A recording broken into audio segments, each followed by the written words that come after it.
Okay, in this video we're going to be checking out the Nidici XF3 V2 frame with the Tachyon 1108 motors, and this was a pretty easy build to put together here. I did review videos already on the frame if you want to see the frame build and what basically my discussion of what I thought the frame was and how it was better than the version 1. I already did a review on the camera here that I'm using. This is the FXT Mars S micro camera, and the stack I'm using here also I've done review on this before as well. This is the HDLRC F428 stack with the TX20 video transmitter, and I have a Lollipop 2 antenna on the back here.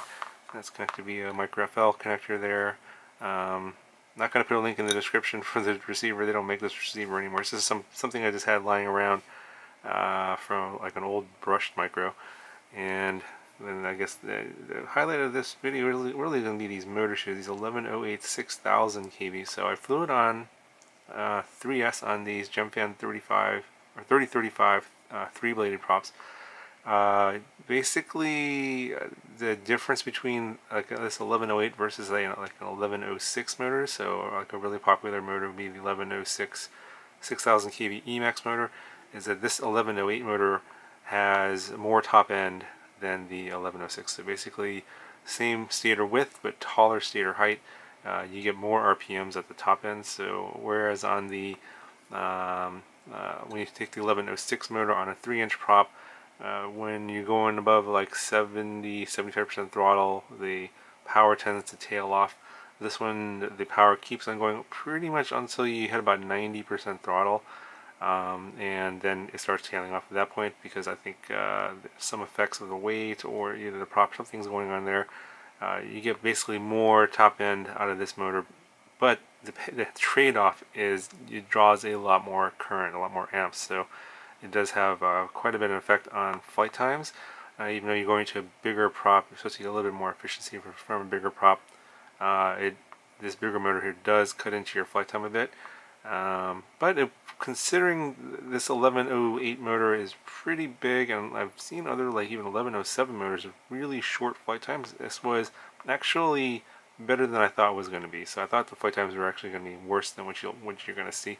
I ended up getting about 3.5 minutes on most of my flights, 3.5 minutes. I was expecting to get less than that, something like 2.5 minutes. So in that sense, it was better. I mean, you know, it's a pretty nice motor.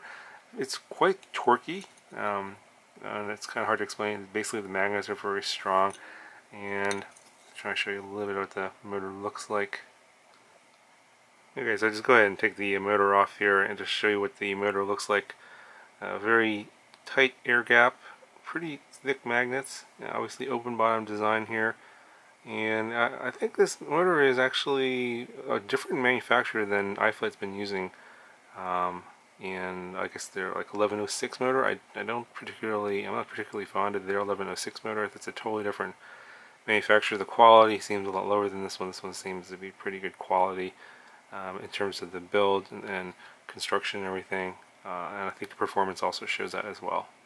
So overall, I like the motor. I think for me, I'm going to reserve judgment on this one until I test the GEP-RC 1206 motors, the 4500 kV on 4S. I want to see what kind of flight times and power that has. This has really good power on the top end for this 3-inch prop. I'm really curious what the 1206 motor is going to be like. And this compared to like a 1304 motor. The 1304 motor, obviously with a much lower stator but a wider stator, has actually not quite as much top end as this one. This one actually I think has a little bit more higher RPM at the top end for similar kV.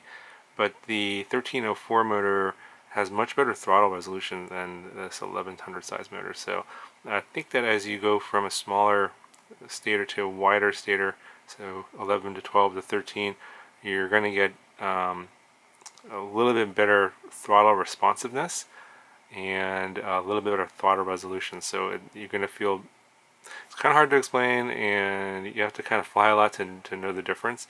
But basically, throttle movements in the mid throttle range on a larger motor is going to be more well, it's going to do something, whereas it on this smaller stator motor, you're going to have to make larger movements of the stick for any effect to happen on the motor. I think it has to do with the fact that the narrower width stator motors here have a harder time turning larger props. So obviously if you have an 1100 size motor on, like say, a 2-inch prop and it's pretty light, it won't have as much torque. So, you know, with less torque, it needs a smaller, lighter prop to be able to turn it quicker.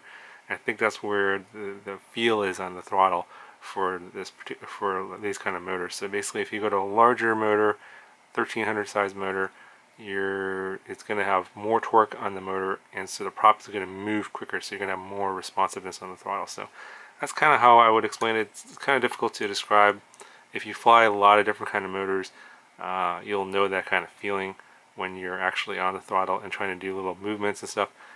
Other than that, I'm not really 100% sure how to explain it, other than if you fly it, the way it feels to you might be different, and you might have to describe it a little bit differently, but that's the way I would describe it.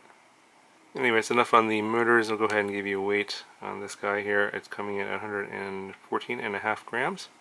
So overall, I thought this was a pretty good combination. It flew pretty well. I think I want to try some different motors on this frame, so you're going to see this frame again in another video. Obviously this will take 9mm size motors and 12mm size motors, so I can probably try some different motors here and give you some more comparisons down the road if you're interested in this kind of I guess detailed analysis on these kind of motors. So at some point you'll see this frame again and probably different motors, and I can give you sort of a comparison of what those other motors feel like on this frame compared to this motor here, if you're interested in that kind of stuff. So anyway, I'll just show you the flight demo and my thoughts as I was flying it around, and if you have any questions, let me know, and I'll talk to you guys in the next one. Okay, so these are the PIDs I'll be flying. We'll see how this does.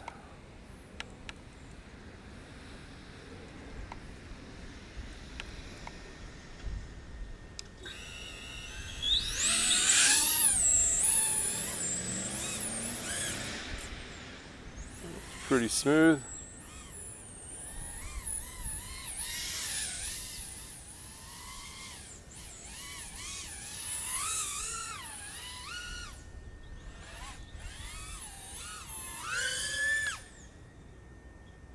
Very nice power loop there. These motors seem pretty smooth to me. Yeah, they've definitely improved. Whoever they're manufacturing their motors with, it's a lot better now.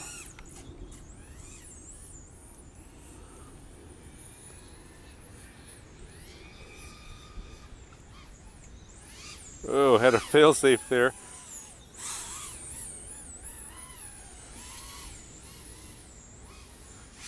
Somehow able to recover using a crappy little micro receiver from the QX90. You can see the RSSI is kind of crappy. Yeah, I need to buy more receivers.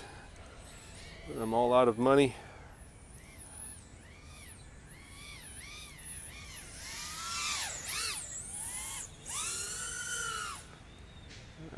Pretty nice punch outs. Let's do another full speed pass bias here.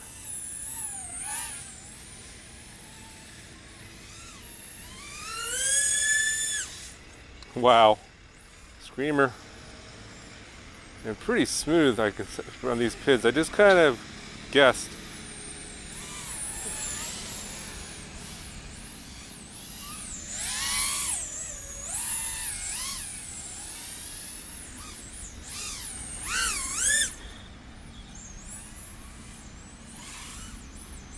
A little bit of pop wash there.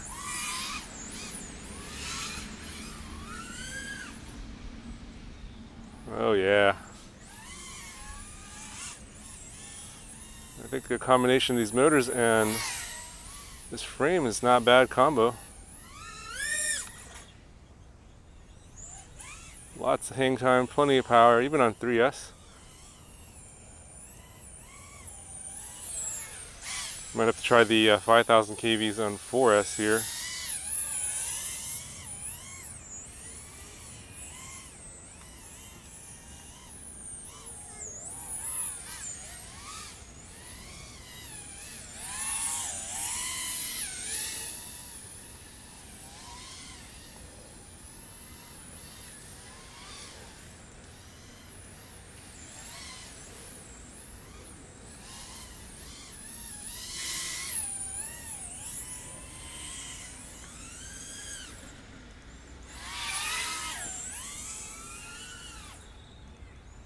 We're getting to the end of the battery. Feeling a little bit of a sag.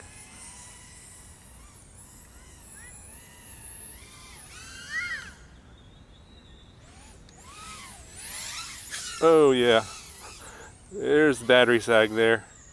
Couldn't quite pull out of that. Yeah, time to land.